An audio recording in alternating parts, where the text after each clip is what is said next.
Retaliatory tariff against the US after President Donald Trump imposed a 10% tax on all Chinese imports. The countermeasure includes a 15% tax on coal and liquefied natural gas imports from the United States, while the crude oil, agriculture machinery, pickup trucks, and the large engine cars will face a 10% tariff.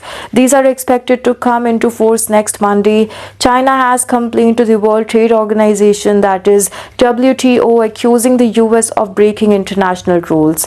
Trump says the tariffs are in response to the trade deficit as well as in the effort to curb the flow of the opioid fentanyl. His administration says chemicals used to make the drug come from China. Beijing has previously said the America's fentanyl crisis was its own issue.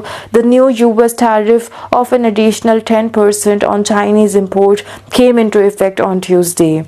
In a statement announcing its response, also China said the move was not only unhelpful in solving its America's own problems but also undermines the normal economic and trade cooperation between China and the US.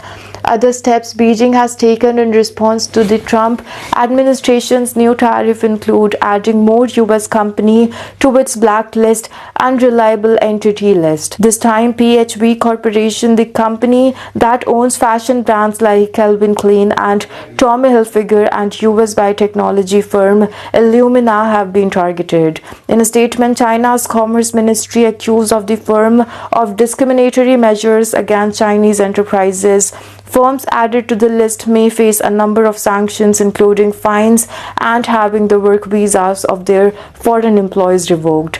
Beijing has also announced plans to restrict the export of 25 critical minerals, some of which are the key components for electrical products. These include tungsten, which is difficult to source and a critical mineral for the aerospace industry, tellurium, widely used for solar panels, and molybdenum, which is used for the strengthening of steel alloys. A Chinese watchdog has launched an investigation into Google for alleged violation of competition rules known as antitrust. Although Google search services have been blocked in China since 2010, it still has some business activities in China. It still provides apps and games to the Chinese market through partnership with local developers.